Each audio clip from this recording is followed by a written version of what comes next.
Tonight, it could really be plausible that the suspects could hop on the train.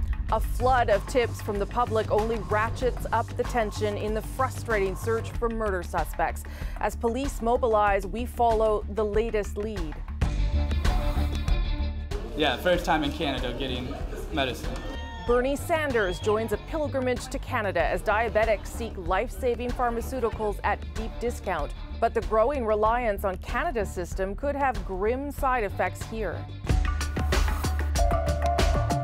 No public use in Calgary is so idiotic. And a festival becomes a testing ground for the first summer of legal cannabis. How local laws can harsh the buzz.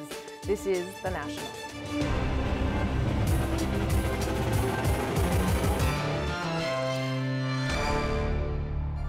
RCMP are piling into another community in northern Manitoba tonight after fugitives Cam McLeod and Briar Schmigelski were reportedly spotted there just this afternoon.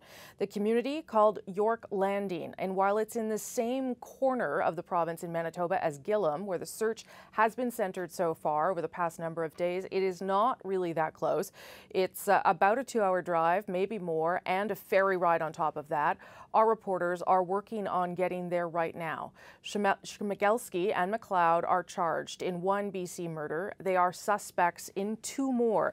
They took off across country a week ago, and today a member of a community patrol group says that he may have spotted them. Very tall, slender individuals moving very quickly. Again, everyone in the community kind of knows each other, and so it's kind of like quickly asking around of like, you know, does that fit anyone's description? Is that anyone? And right now it's not. So just a few moments ago, the RCMP said that they did not yet have anyone in custody, but that all resources are being used. Austin Grabish is in Gillam tonight. Another reporter, as I said, on their way to York Landing. Austin, give us a sense of what we know about this latest tip to police at this hour. Well, Rosie, this is a major development in this ongoing manhunt for these 2 BC homicide suspects. Really, this could be it. This could be the lead that police need. They have been searching for so many days for these 2 guys. And what we're hearing is that the Bear Clan Patrol actually spotted who they think were the 2 men who are wanted for these BC homicides. Just for viewers, the Bear Clan Patrol is an Indigenous-led kind of volunteer community patrol group in Winnipeg, and they were sent up to northern Manitoba to kind of help out with the search, and it's looking like they may have a possible sighting tonight. The RCMP reminding everyone, though, that no one is in custody, so please be careful with what you're sharing on Facebook, that kind of thing.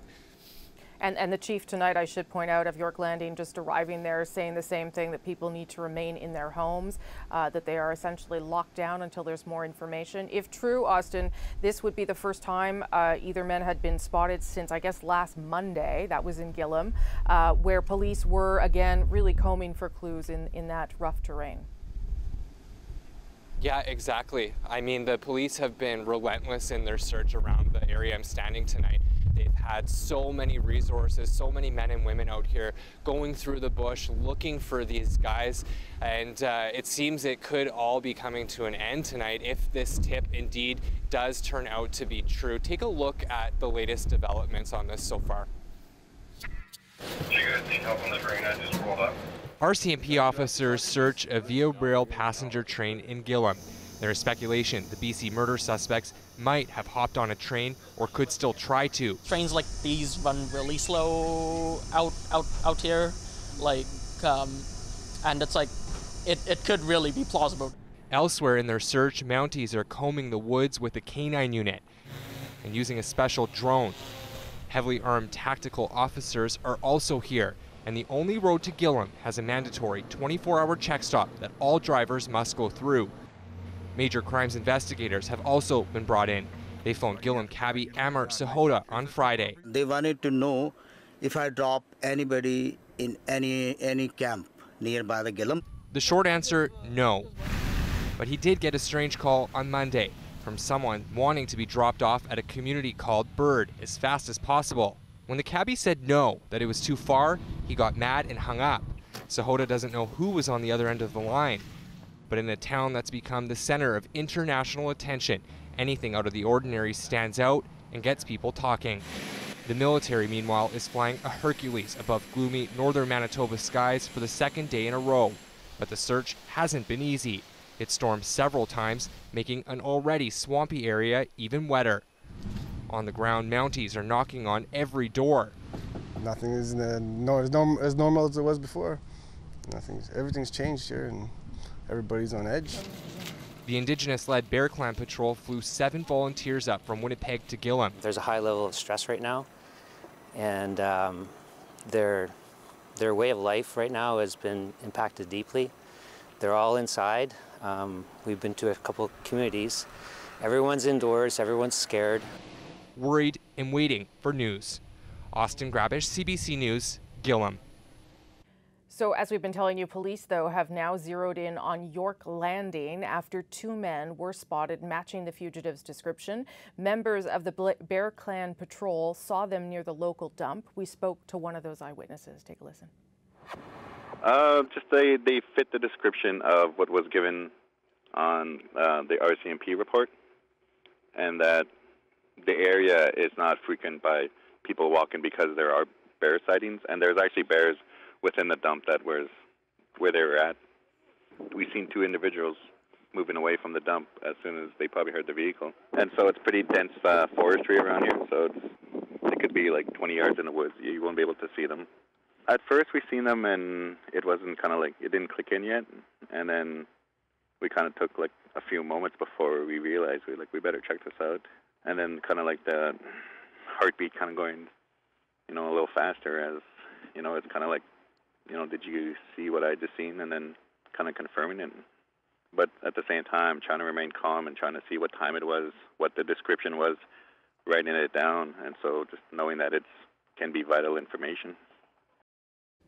Again, police say there is no one in custody at this time, but their investigation continues in that remote Manitoba community. We'll have more on this breaking news story later in the show. And of course, if anything develops, we will bring that to you right away.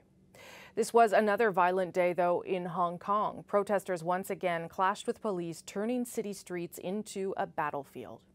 The anti-government demonstrators are demanding more democracy in the territory, and with each passing week, the violence seems to be escalating. The CBC's Sasha Petrusik is following the developments from Beijing. Shots of tear gas canisters echoed through Hong Kong today as its clouds hung in the air. Riot police chasing protesters down every major street, young protesters targeting officers with slurs and projectiles. Chaos in a place that prides itself on order. What started as fear of a proposed law that would allow Hong Kong residents to be extradited to China for trial has become anger at a flawed democracy squeezed by the Chinese dictatorship and police brutality, says activist Joshua Wong. At the same time, protesters, of course, some of them use force, but at the same time, why government still stay behind police and do nothing? Hong Kong leaders just serving the interests of Chinese government, be the puppet of Beijing. The Hong Kong government has flatly rejected calls for an independent inquiry into police actions. The latest trouble on the streets started Saturday in an outlying community far from downtown. It was a demonstration against events here the week before when a masked mob attacked protesters, apparently acting in support of Beijing. Police tried to ban Saturday's march. They confronted protesters and then beat them with batons as they headed for trains out of the area. At least 13 people were arrested, including the main organizer. Police also tried to constrain Sunday's protest to a small park, but sheer numbers and frustration overflowed onto the streets. It's not clear how all of this can be resolved without spiraling out of control. There are more protests planned this week, but no talks between the government and protesters.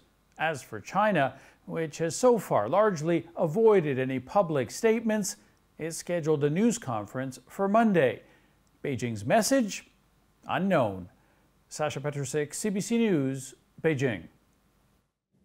The U.S. president is facing new accusations of racism, and they come just 2 weeks after he told a group of 4 congresswomen of color to go back to where they came from. This time, in a series of disparaging tweets, Donald Trump lashed out at a black congressman, telling him his Baltimore district was, quote, a rat-infested mess. And as Paul Hunter explains, the reaction has been swift. There's no denying that Baltimore has its challenges. It's one of the poorest and most violent cities in America. And so when Donald Trump tweeted this weekend that no human being would want to live there and that Baltimore is a disgusting rat and rodent-infested mess, in Baltimore, there came a kind of sad shrug. It is. All I can say it is. That's all I can say. And yet, say Trump critics, the tone and the language in his targeting of a mostly black city is pure race baiting, underlining yet again an ugly truth about the U.S. president. As the Baltimore Sun put it today, better to have a few rats than to be one, suggesting Trump's latest outburst appeals to white supremacists. Said one of the Democrats now vying to defeat Trump. Our job is to bring people together, to improve life for all people, not to have a racist president who attacks people because they are African Americans. That is a disgrace. It all follows fierce criticism last week on Capitol Hill from Elijah Cummings, a Democratic congressman from Baltimore, aimed at Trump's acting head of Homeland Security over reports of atrocious conditions for those undocumented migrants being held in Texas. We're doing our level best in a very What does that mean? What does that mean when a child is sitting in their own feces, can't take a shower? Come on, man. Cummings, who's long fought for civil rights in this country, then faced fire from the president all weekend, with Trump labeling Cummings a racist and suggesting he's partly to blame for Baltimore's problems. Worth noting, Cummings also heads the committee that last week voted to subpoena the private emails of various White House aides, including Trump's daughter Ivanka and her husband Jared Kushner. Said Trump's chief of staff today, linking Cummings with Baltimore's challenges is just politics. What this is about, though, is the president fighting back, and I think the president is right to raise that. It has absolutely zero to do with race. Paul, what's your sense of how this is playing with Americans outside of Baltimore? Well, look at it this way. Think about what happened this month with the so-called squad, the 4 Democratic congresswomen, all women of color, who Trump targeted with what most deemed racist overtones. He took heat for it, right? People saying, you know, that kind of ugliness won't play in America. But let's not forget June of 2015, when Donald Trump came down that escalator in Trump Tower to declare his candidacy and, by the way, to call Mexican immigrants rapists. And everyone thought that won't play in America, and so no one took him seriously. He's toast. Sometime after that, he called for the Muslim ban, and everyone thought that won't play. He's toast, and the list goes on. And on election night 2016, 63 million Americans voted for him anyway.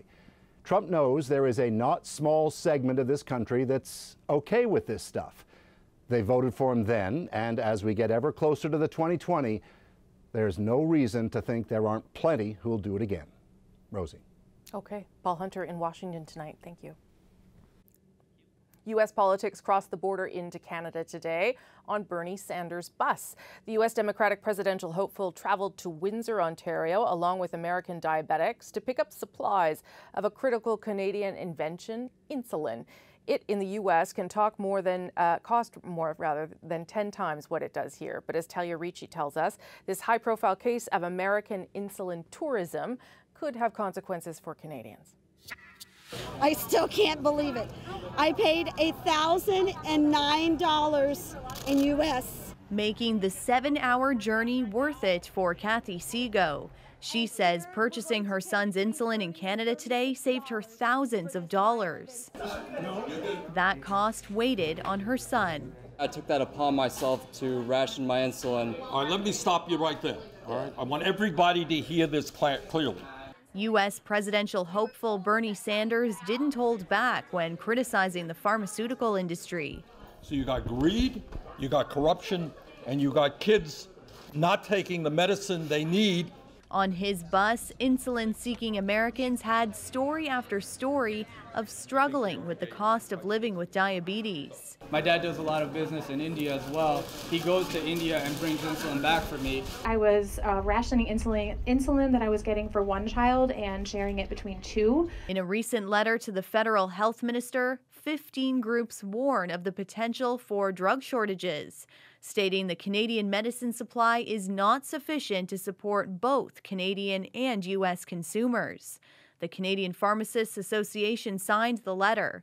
It's also been asking pharmacists what they're seeing on the shelves. They feel that drug shortages have actually vastly increased in the last 3 to 5 years, so that really underlines the problem. A problem they fear will grow now that several states have introduced legislation that could allow residents to import drugs, including insulin, from Canada. Health Canada has said it's monitoring the situation and says these insulin tourists aren't putting a strain on the supply so far. I realized, looking back, I realized why our power went out, why we weren't able to go on vacation, why we weren't able to do these things that other families were able to do. And this bus was a reminder of the high demand for affordable insulin in the U.S.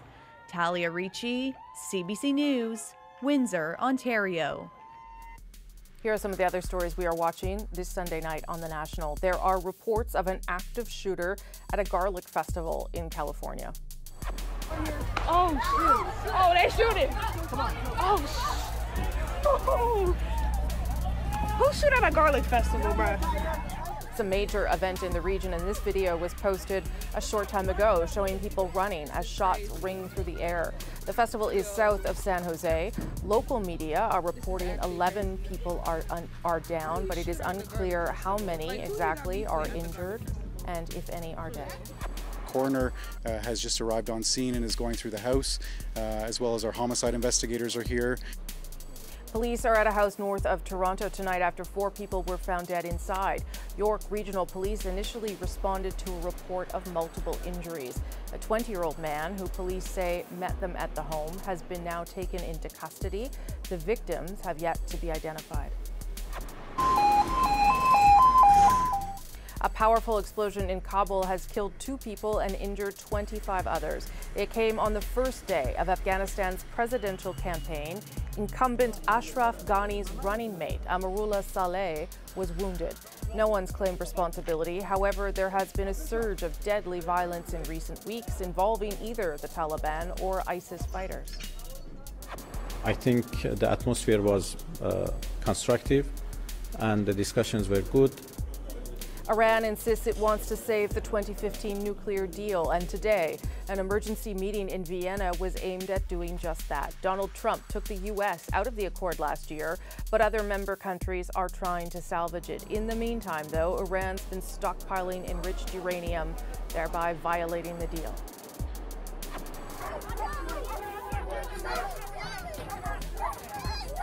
Moscow police took nearly 1,400 people into custody in this Saturday riot. They were protesting the disqualification of independent candidates for city council.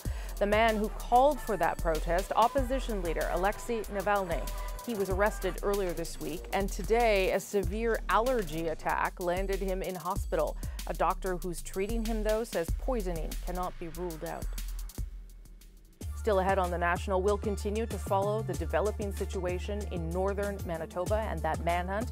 But first, what happens when legal cannabis meets outdoor festivals? The pilot project making its debut in Calgary. Sit out there with Mother Nature, look at the river, watch the ripples. Here, I come in here, and what happens? I get interviewed by the CBC. Are we harshing your buzz, Jimmy? No, you're not harshing it, but you're invading it. Okay?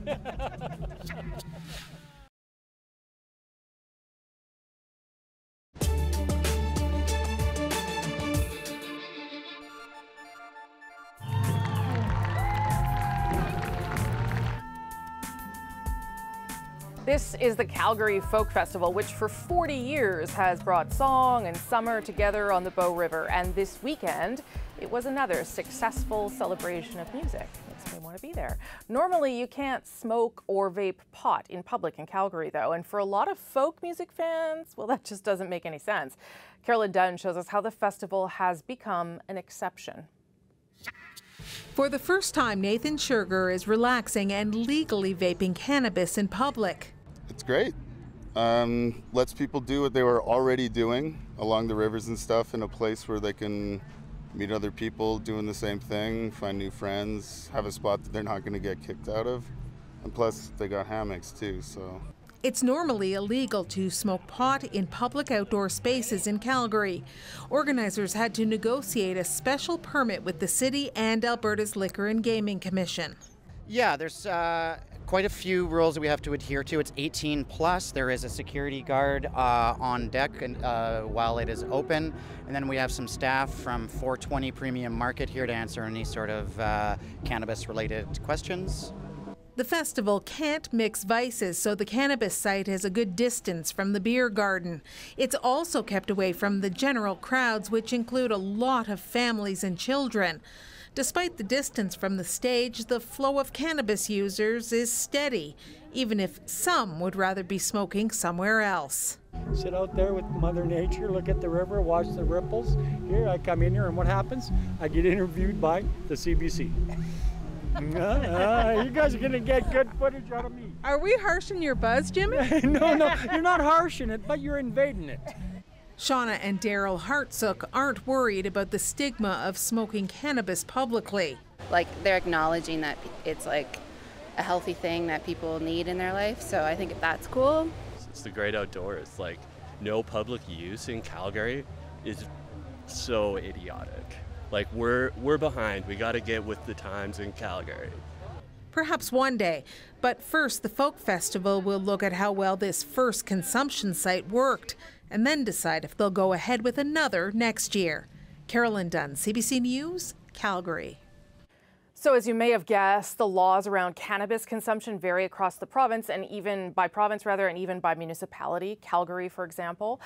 In most of Alberta and BC, you can actually smoke pot in public, but not in boats, in cars, obviously, in public parks or near anywhere that there might be children.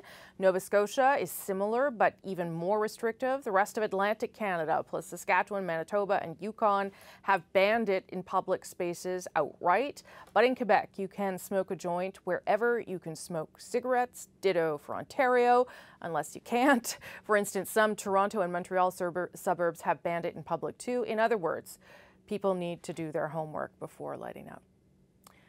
Ahead on The National, we'll continue to bring the latest updates on the manhunt for two suspects who may have been spotted now in a remote part of northern Manitoba, even more remote than where they were. And up next, we'll revisit the story of, speaking of which, a remote community in northern Ontario still without reliable electricity.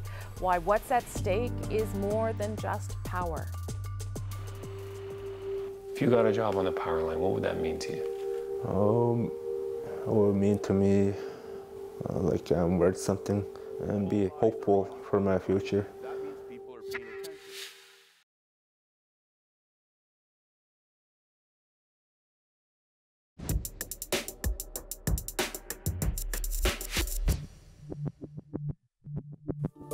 Most Canadians take for granted that electricity is abundant and always available, and it's no wonder why. This country is one of the world's biggest producers of electric power, so this is the glittering reality for cities and, in fact, most towns. But many Canadians are still off the grid in some rural or remote communities, forced to use energy sources that are inconvenient and undependable. That's changing for one First Nation, 500 kilometers north of Thunder Bay. As Nick Purdon discovered, a project is bringing power to the people in more ways than one. Here's another look at what he found there. There we go. It's hard to believe that in 2018, there are entire communities in northern Ontario that don't have reliable power. They run on diesel generators. You got it. Imagine living in a place where there's not enough power to hook up new houses or provide reliable health care. And there are so many blackouts, it can take up to an extra year to finish high school. But there's a plan to change that. You know, I can't wait till it starts so that I can hopefully get a job on it and start working on it. You know, be able to tell my kids, you know, Dad helped build that, Dad helped build the power line.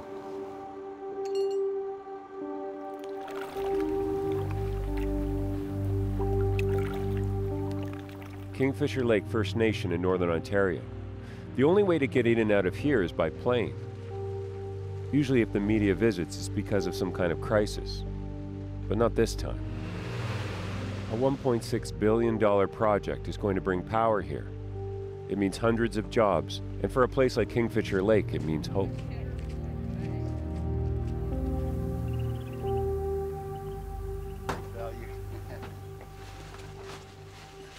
The sun's barely up, and outside the hotel I meet Greg Smith. Greg's here because of the power line too. I'm just having my cup of coffee for the morning, getting ready, getting our stuff together, and probably head down to the classroom in about half an hour. So, Greg is a trainer. He's here to help the people of Kingfisher Lake get a fair shot at finding work on the transmission project. Okay, quick. This is an opportunity for a job. The point of the course is that you guys get a job. The 2-week course focuses on work readiness. And in a place where training of any kind rarely happens, and unemployment is a major problem, this is a big deal. And that's why I'm here. Right? The reality is, this power line should be there for at least 100 years, right? So to me, that says that you can have a job, your kids can have a job, and your grandkids could have a job. Of course, the training doesn't guarantee a job, but for each of the 13 trainees, there's hope. The stakes are particularly high for Anthony Begg. Yeah, it's like a second chance to rebuild my life again. Anthony's story is pretty typical here, in that he dropped out of school partway through grade 11. I didn't finish because in my teenage years I was heavily in my addiction, like heavily in drinking, doing drugs, doing all that stupid stuff. Anthony ended up in jail for assault. Not an unfamiliar story either, when you consider Indigenous people make up 5% of Canada's population, but 27% of its inmates. But for Anthony, he tells me jail actually changed him for the better. Gave me a lot of thought about my future. I was just thinking in there, writing poetry, reading, and I looked around my surrounding and thought to myself, I don't want to be like these people. If you got a job on the power line, what would that mean to you? It would mean to me like I'm worth something and be hopeful for my future. If this project can give hope to a guy like Anthony, I realize this isn't only about electricity.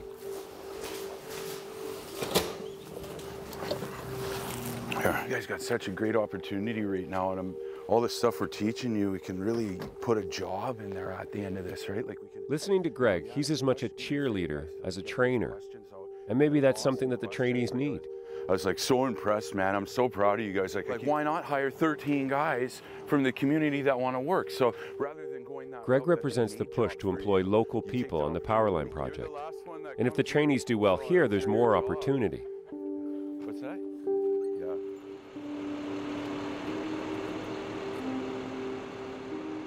A 4-month course in Thunder Bay.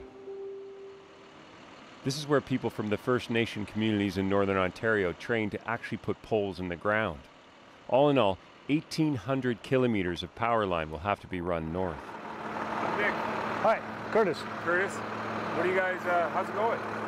It's going good now. What are you guys doing? We're just going to go up to the pole and frame the pole a little bit, and we got to drill some holes up there. So.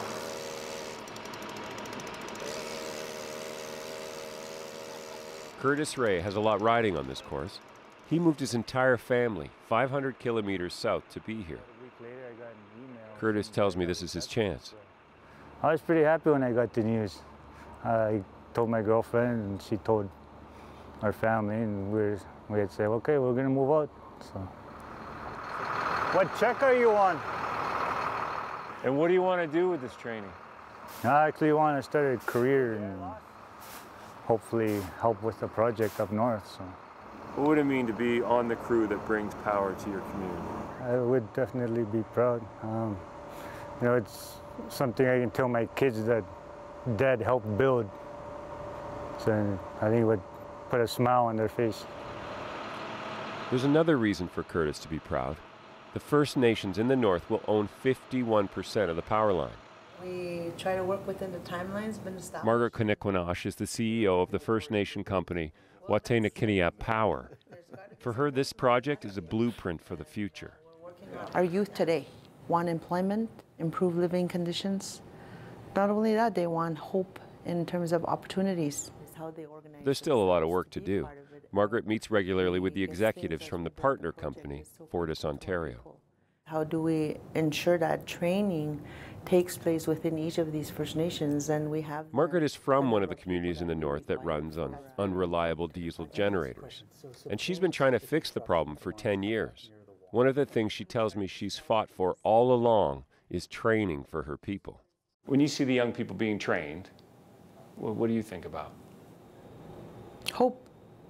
Keeping the community intact and families intact are also part of the overall vision, and also not relying on, the social, the welfare.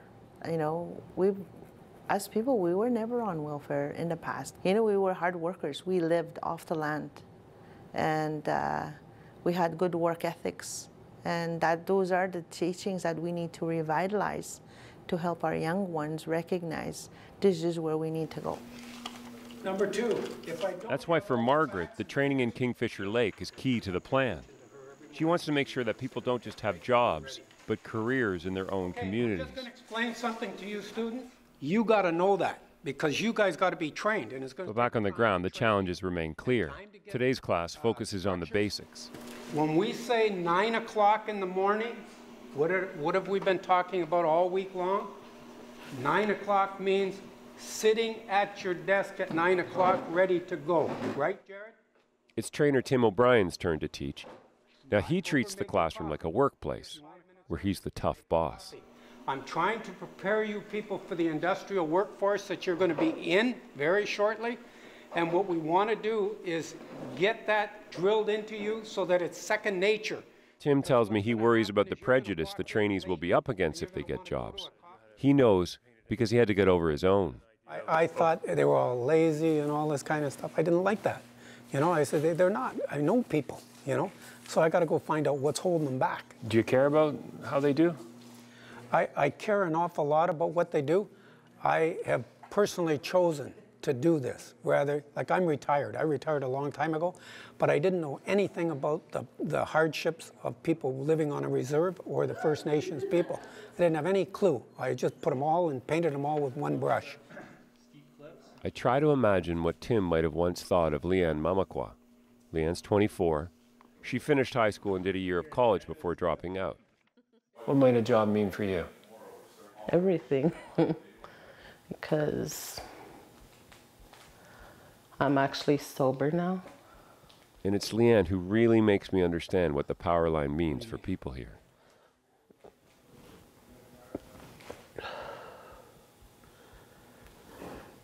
All my teen years and young adult years, I've been struggling with alcohol and drugs. I'm grateful because you never really see opportunities around reservations, especially for us young people. I noticed that every time I would have a job, I'm sober. That once that ends, and I'm just back into that cycle. And then having a job, I know I have something to live for.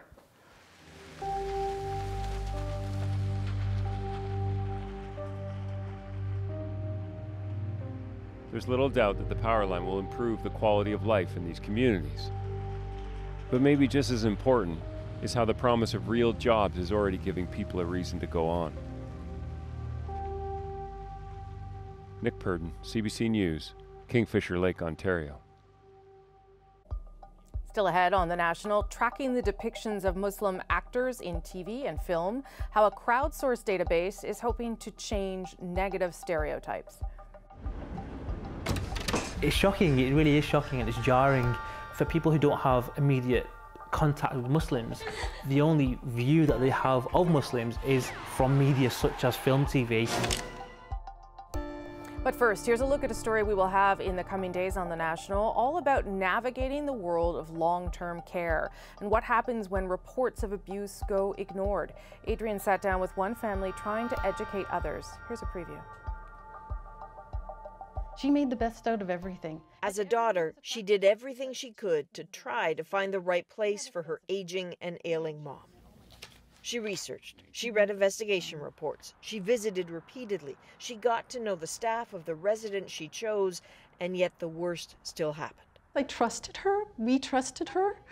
So how were we supposed to protect the people we love? What Joy Wilcox learned that you need to know. I think that was very important. That's in the days to come on The National.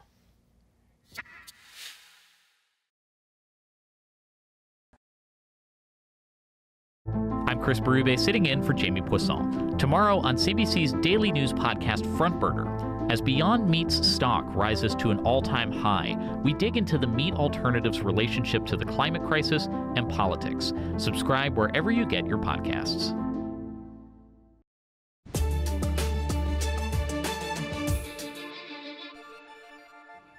Here's the latest on the search for murder suspects in northern Manitoba. Police have now switched their focus from the Gillam area in Manitoba to York Landy. That's about 4 hours away.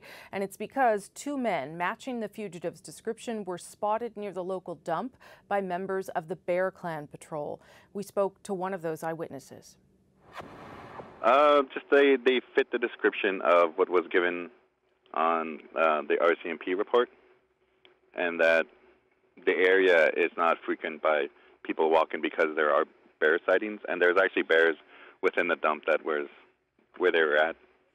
We've seen two individuals moving away from the dump as soon as they probably heard the vehicle. And so it's pretty dense forestry around here, so it could be like 20 yards in the woods. You won't be able to see them. At first we seen them and it wasn't kind of like, it didn't click in yet, and then we kind of took like a few moments before we realized we better check this out.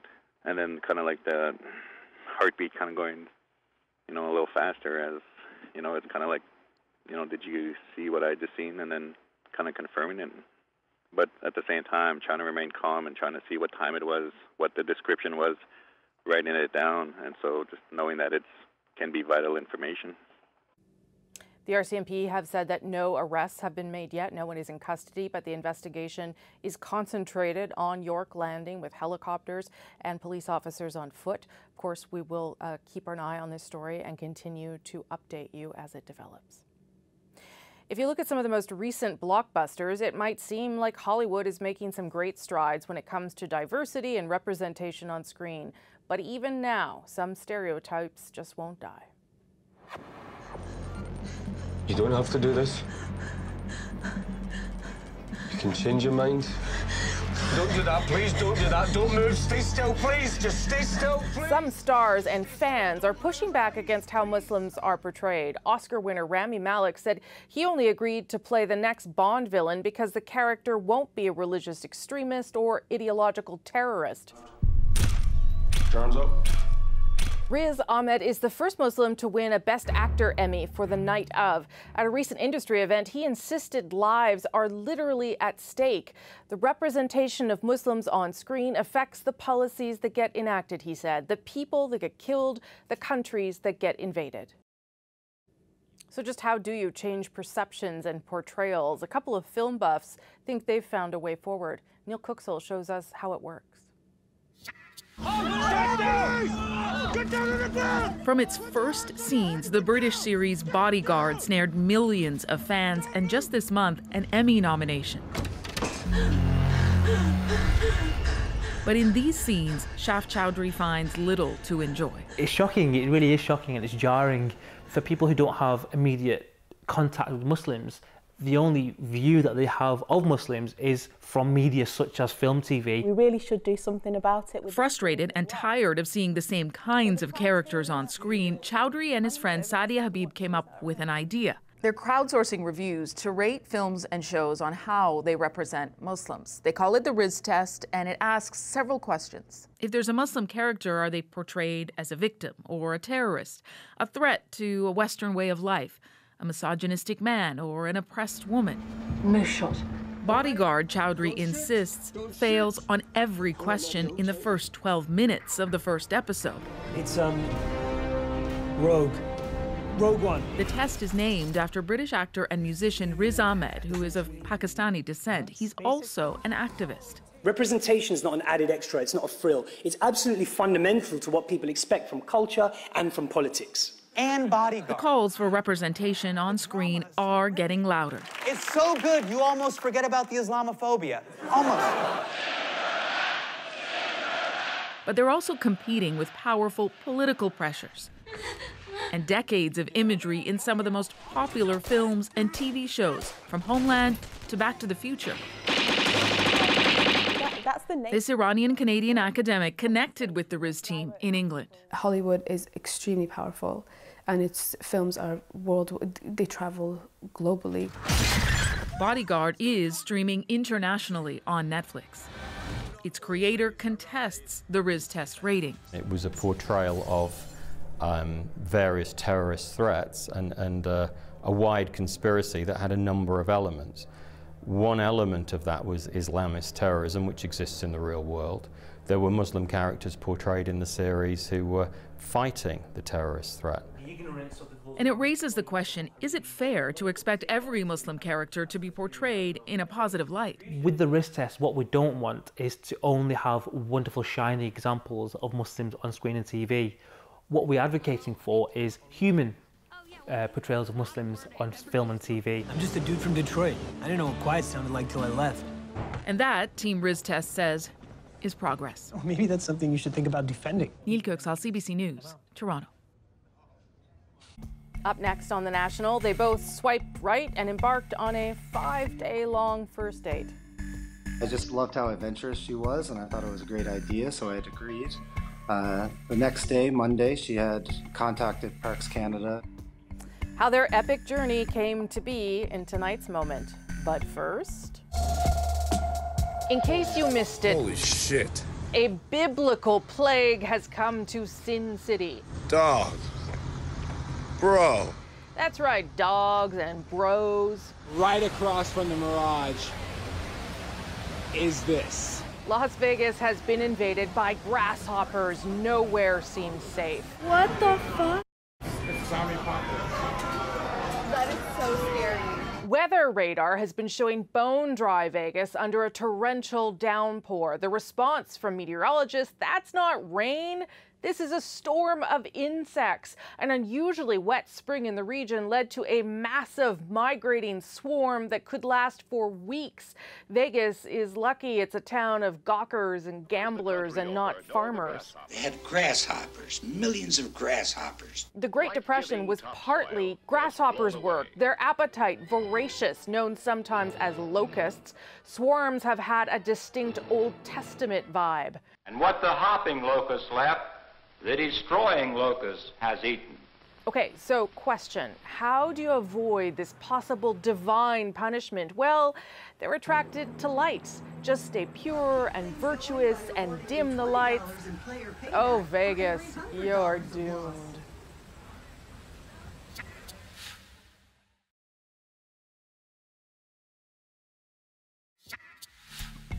Okay, imagine spending 5 straight days alone in the wilderness with someone you just met. Well, Laurie McKenzie and Tess Astley, they did just that, and it ended up being an amazing first date. Huh. A first date. The duo met on Tinder. Astley spending the summer in Whitehorse working as a nurse, while McKenzie was planning on visiting Whitehorse and looking to network. They swiped and matched, and the rest we'll let McKenzie explain in tonight's moment.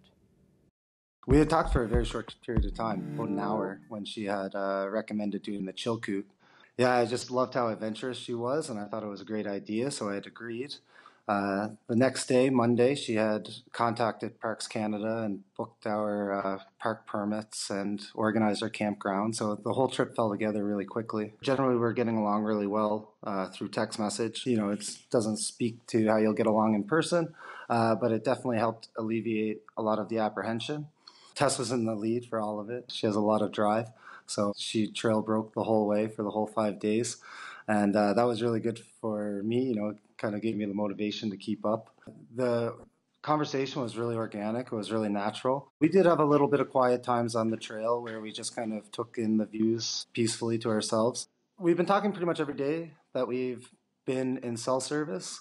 So right after the trip, I was out of service for about a week. And I just got back to Whitehorse the day after she left Tombstone Territorial Park. So she's been out of service since. She's expected back tomorrow. And we have plans to meet up the day after. Too risky for me. I'm telling you, you go in on a hike for 5 days, you're stuck with someone, you may or may not like them. I'm glad it worked out for them, but I just, I don't know. Anyway, they also live nearby in Edmonton. They live close, so maybe it was meant to be. Good luck to those crazy kids. That's the National for July 28th. Have a good night.